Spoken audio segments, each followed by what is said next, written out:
Hello friends, இன்றைக்கி நம்ம தேங்காய் பால் கார கொழுக்கட்டை எப்படி பண்ணுறதுன்னு பார்க்கலாம். சில பேருக்கு பால் கொழுக்கட்டை ஸ்வீட் பிடிக்காது. இந்த மாதிரி நீங்கள் காரமாக செஞ்சீங்கன்னா செம்ம டேஸ்ட்டாகவும் நல்லாவும் இருக்குது. நல்ல ஹெல்த்தியானது வேறு. நீங்கள் இது மாதிரி ஒரு வாட்டி ட்ரை பண்ணி பாருங்கள். சூப்பர் டேஸ்ட்டாக இருக்குது. இது எப்படி பண்ணுறதுன்னு நம்ம இப்போ பார்க்கலாம். நான் ஒரு கடாயில் ஒரு 2 ஸ்பூன் நல்லெண்ணெய் விட்டுருக்கேன். எண்ணெய் ஹீட் ஆன பிறகு நம்ம கடுகு, உளுத்தம்பருப்பு,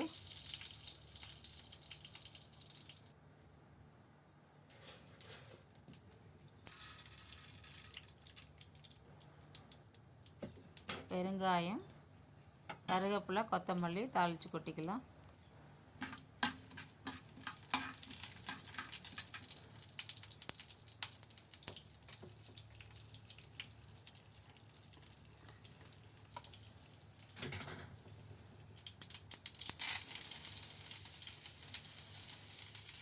நல்லா இதை கலந்து விட்டுக்கலாம்.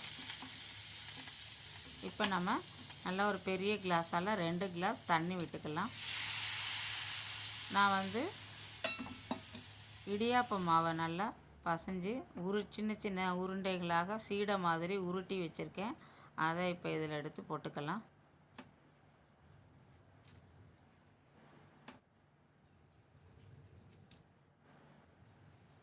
கடையில் விற்கிற இடியாப்ப மாவில் தான் பண்ணியிருக்கேன்.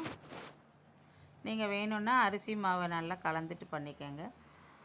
தேங்காய், ஜீரகம், பச்சை மிளகாய் இது நல்லா மிக்சியில் நல்லா நைஸாக அரைச்சிடலாம். அரைச்சிட்டு பாலாக பிழிஞ்சிட்டு இது மாதிரி இதில் ஊற்றிக்கலாம். ஊற்றி நல்லா மிக்ஸ் பண்ணிக்கோங்க. அந்த கொழுக்கட்டையெல்லாம் நல்லா வெந்துடுச்சு. இதில் நல்லா இப்போ கொதிக்கட்டும். கொதித்த உடனே இப்போ நீங்கள் ஆஃப் பண்ணி சர்வ் பண்ணிங்கன்னா சூப்பர் டேஸ்ட்டாக இருக்கும். தேங்க்யூ.